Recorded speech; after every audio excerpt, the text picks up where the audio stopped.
ไม่ข้าวเปียกเตรียมกินแหละ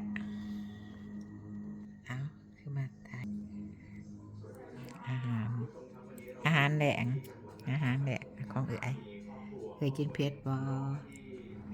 ของอันนี้ในของมาเมอันนี้นะ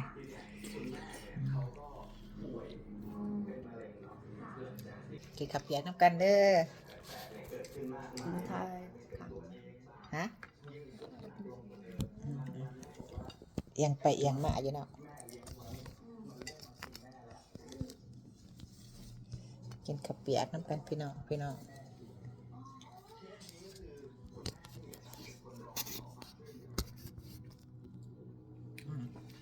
ถ้วยข้าวเปียกจ้าถ้วยข้าวเปียกกินบ่ใหญ่ดอกพี่น้องมาเด้อกินข้าวเปียกน้ำกันมันหนาวสิ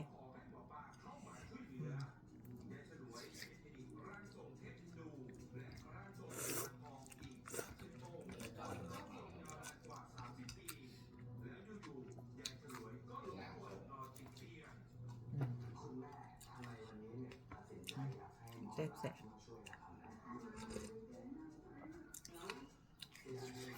เดี๋ยวไม่กลางกินเดือดน้ำ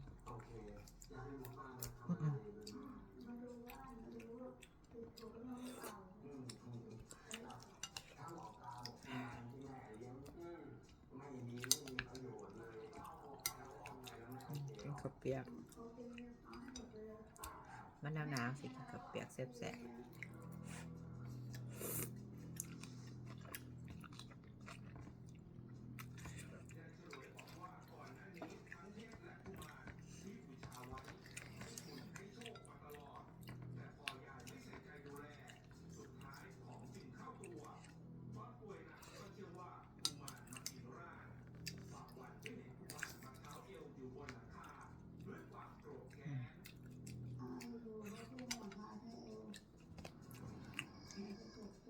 กินข้าวบัว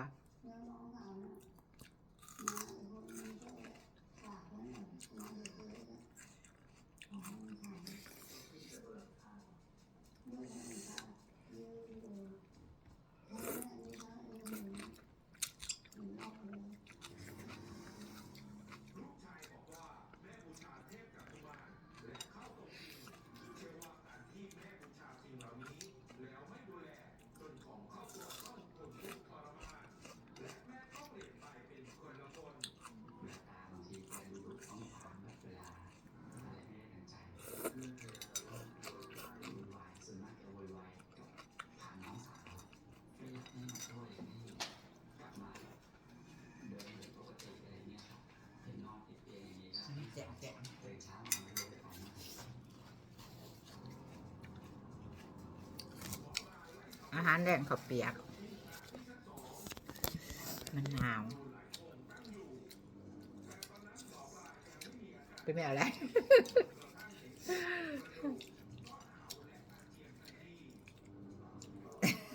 กินข้าว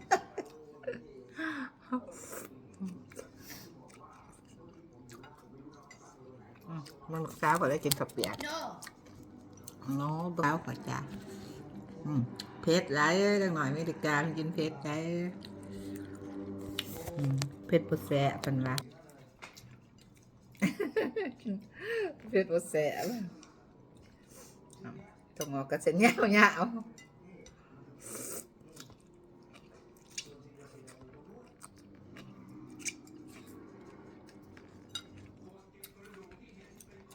ว่าฝักบัวใหญ่มันแสบ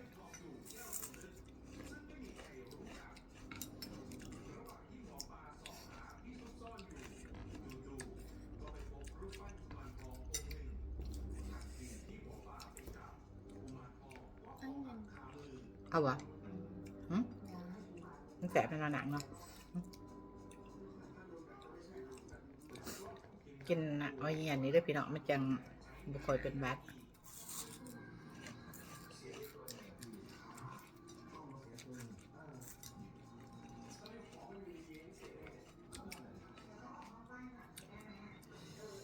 ขึ้นดัน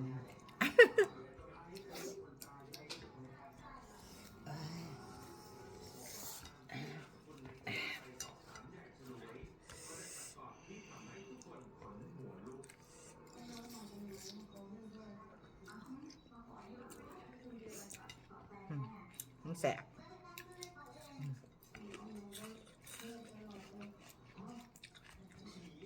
เขาเปียกลงไป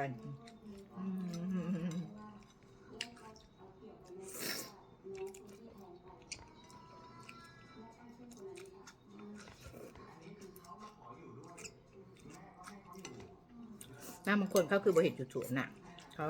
ใช้ Facebook กับเพาะเหรอวะเขาจะขำได้ตายเหรอเฮ็ดดินเฮ็ดทัว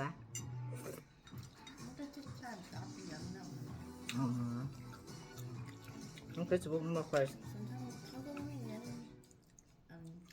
ลบแนวทายเขามามีร้ายเยอะมาละเอาเนี่ย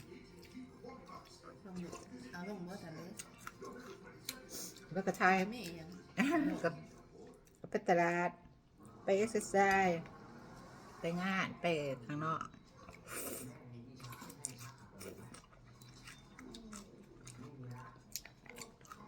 แล้วถั่วหอมมันยังเงายาวว้าจ้าจะขึ้นอีหยังเนี่ยนี่ฮะพอจะเกิดอีหยังก่อนเขาก็ดูนี่ให้บอกตายพี่ต้องหอมเงายๆนี่พี่น้องโอ้จงเป็นอันนั้นก็เรื่องของคนไทย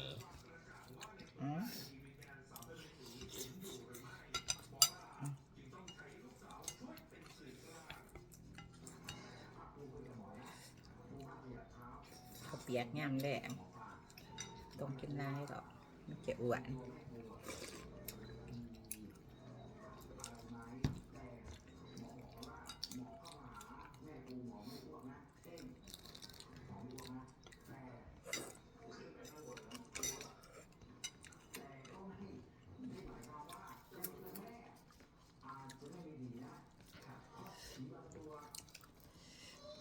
ผักหอมเปรย์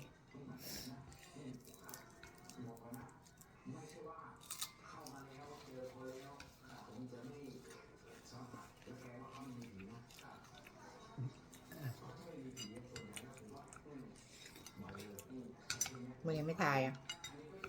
ก็เอาลงเลยแหละมันนี้ไม่ทายต้มเปียก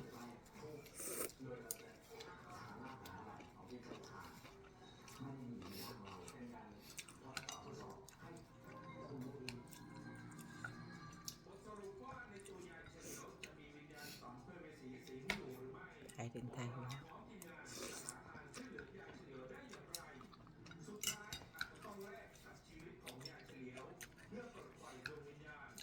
แล้วก็หอมไปยังเนี่ยเอาแค่คนน่ะ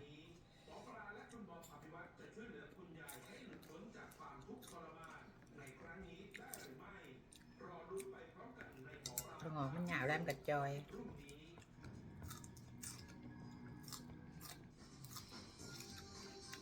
นั่งกินจะบ่เดือดโอเคเลยเนาะ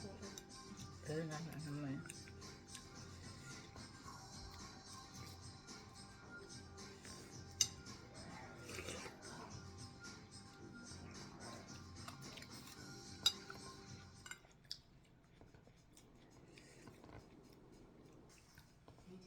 แสะจ้าแสะ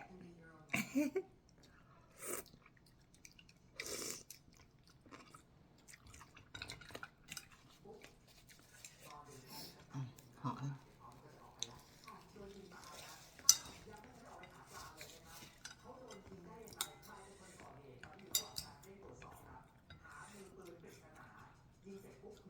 ต่าง Facebook โดนแน่พี่น้องเลยความเผ็ดเขื่อนขี้ขานมันนี่ขึ้นมันก็ได้เห็ดเขื่อนซะไปล่าแต่แท้ยังหมดแต่ทายยัง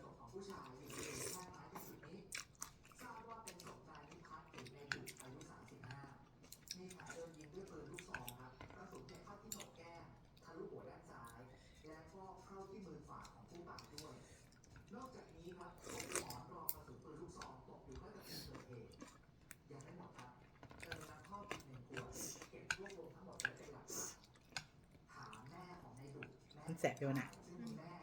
ไอ้ว่าตอนเสียง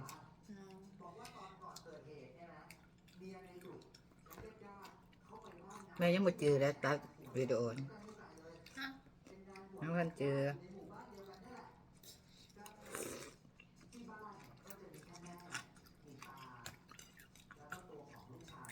ตัวหนองทายมันโอเคป่ะทายอยู่รีสอร์ทมันอยู่แล้วสแตมนะ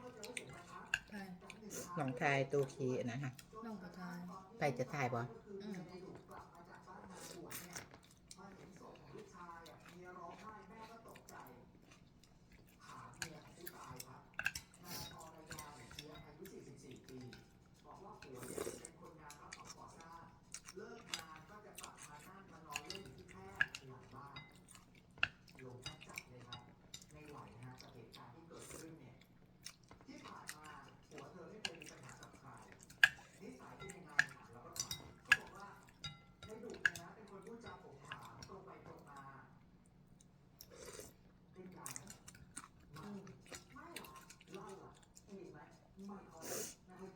ชิคเก้นนั้นนะ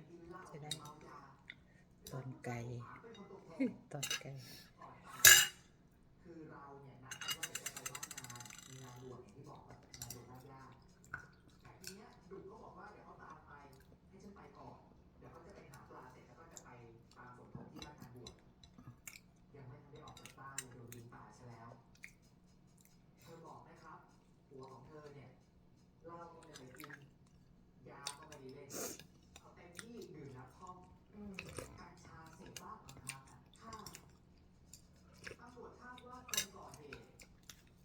กินไปจะบรินะ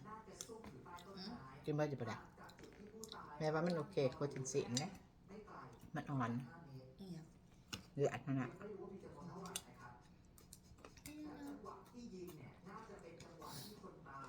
ไม่มากินเสีย ฮะ เอามากินกับเสีย มากินตัวหยังก็เสร็จเอาอีกวะ โน อ่ะ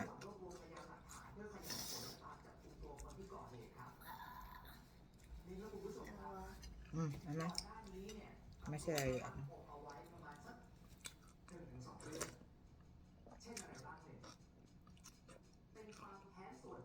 มาถ่ายเป็นกินผู้เดียวเสือ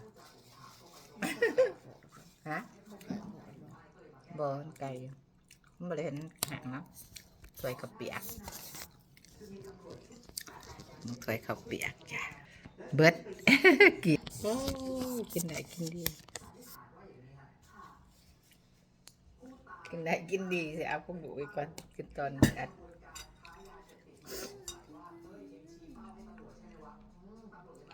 ดูกินมาเบิดกินเดือน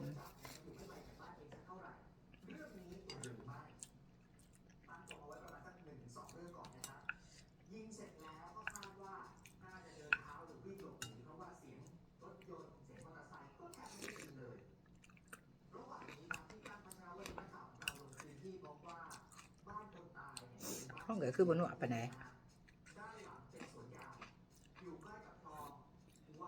ไม่ให้ไปใส่น้ำปลาเติมบ้าง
เรียบร้อย2 ถ้วย